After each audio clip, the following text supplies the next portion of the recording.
Hey guys, this is OddOneGaming. This is going to be another Raid Shadow Legends video. So today, as we know, or as if you've checked your in-game announcements, you see that we have an interesting tournament, and that is Dragon Tournament to do only with rare champions. Well, you see my team fighting in the background. I'm farming away at this event because honestly, I guess I care about that the milestone rewards. I don't really care that much about the skin, but there might be some people out there that they might care about the skin, and they're trying to think like, okay, how do I tackle this room? Basically, not this room. This stage of the dragon, for example. I'm doing stage 20 with only rare champions. What's the way to go? So basically, I have been preparing yesterday this team to try and showcase.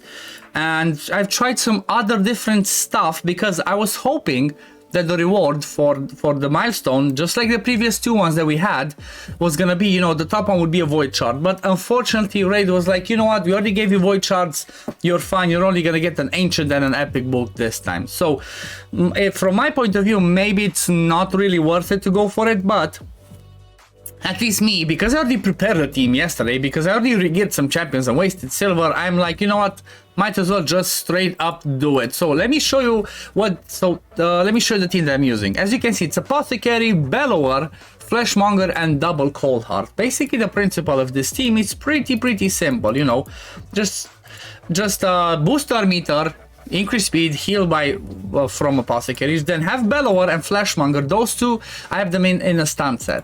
Fleshmonger brings an AoE decrease defense, which you can use.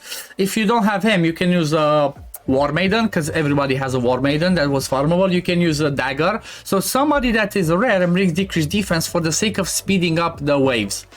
For the sake of Bellower, Bellower is really good because, I mean, most people know Bellower. As AoE decrease attack and decrease defense, AoE decrease speed, even though they're the baby ones, they are huge.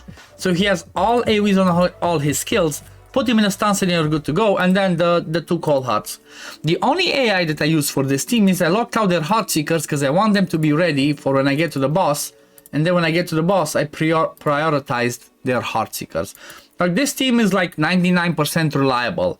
Some other teams that I tried and did, but I did not fully regear everyone. So for example, I tried for 25 and it actually worked, but is not extremely reliable, is this team. So the principle of this team is, again, as you can see, is like Bellower stun set, Fleshmonger stun set, let me move myself.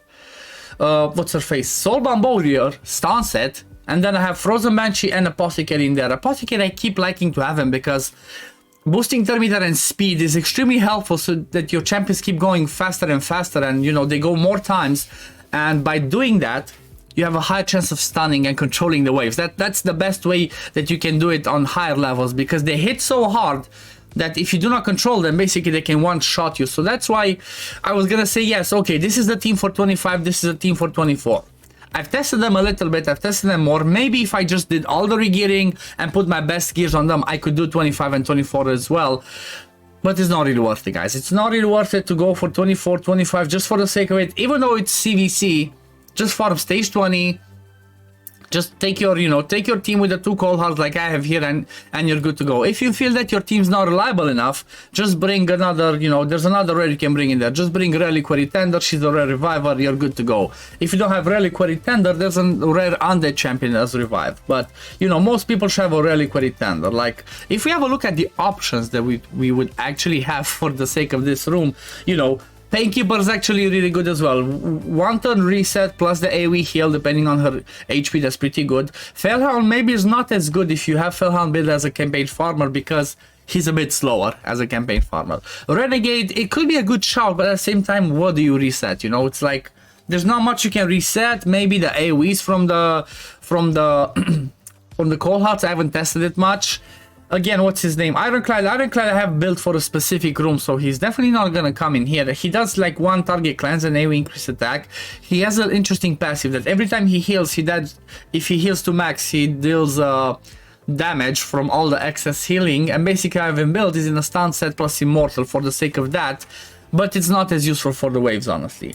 RARES again. RARES because I'm using her in Clan Boss for my Mythfu, she could be good, but she does like single target damage only. She smacks decently hard. Maybe she would be nice because she's wrong affinity, but I feel like she doesn't bring too much for this team. It's like, okay, if I bring her, who'd I take out?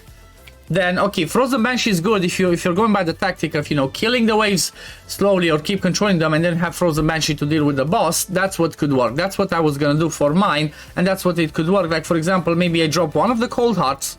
I could drop one of the gold hearts and bring the Frozen Banshee in there, but the cold hearts doing enemy max HP on the boss is a lot better. Like if you do not have 2 cold hearts, or if you don't have any cold heart by some weird way, then yeah, definitely Frozen Banshee is the way to go, because you basically just poison the boss to death. Another thing that I'm doing is I'm using a toxic set on my apothecary. That actually helps. You know, those baby ticks of poisons are the best thing to deal with the boss.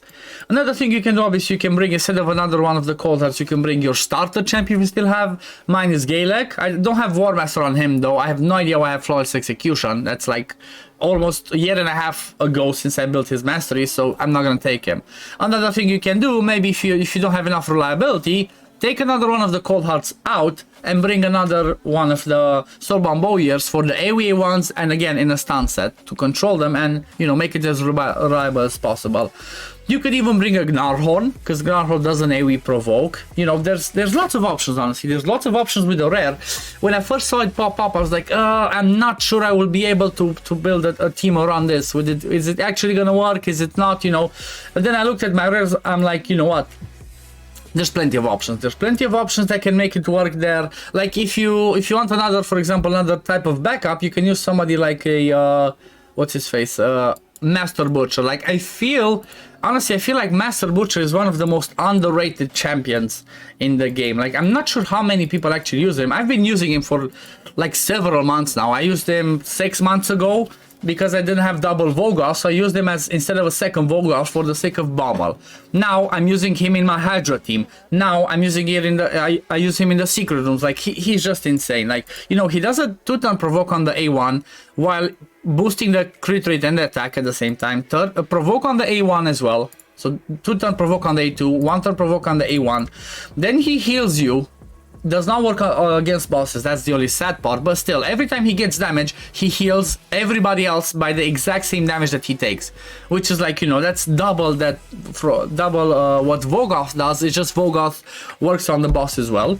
And then on the passive as well, if he gets killed, he revives a random ally if somebody else gets killed. So he's another huge champion that you can use for the sake of reliability. So, you know, if you feel like it's not reliable, I don't know, maybe you don't have an apothecary.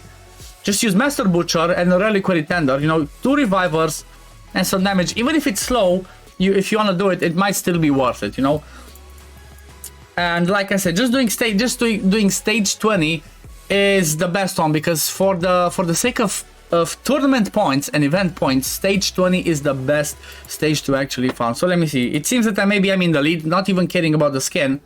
I'm just gonna do this till I hit the 2100 points to get, like I said, the Ancient Shard and the Epic Book, and then I'm gonna stop, because I don't really care about the skin. If somebody wants the skin and they're gonna pass me and get the skin, they can take it. I don't really have a Kael build, so, you know, why would I care? Maybe if I had Kael built, you know, if he was my starter, I would care about it, but since I don't have it, don't really care. But yeah, this is an interesting, you know, this is an interesting one. I kind of like it when they do fun stuff like this, you know, do dungeons, do whatever with specific what's it called, specific teams, specific champions, specific levels, specific factions. It's a challenge, at least, you know. It's not as boring as doing the same type of event every single week, or like day in, day out. At least they bring a little bit of spice to the things that we're doing in Raid. Oh yeah, one more thing that I forgot to mention. Check this out. We have a random surprise. Gear removal cost 15%.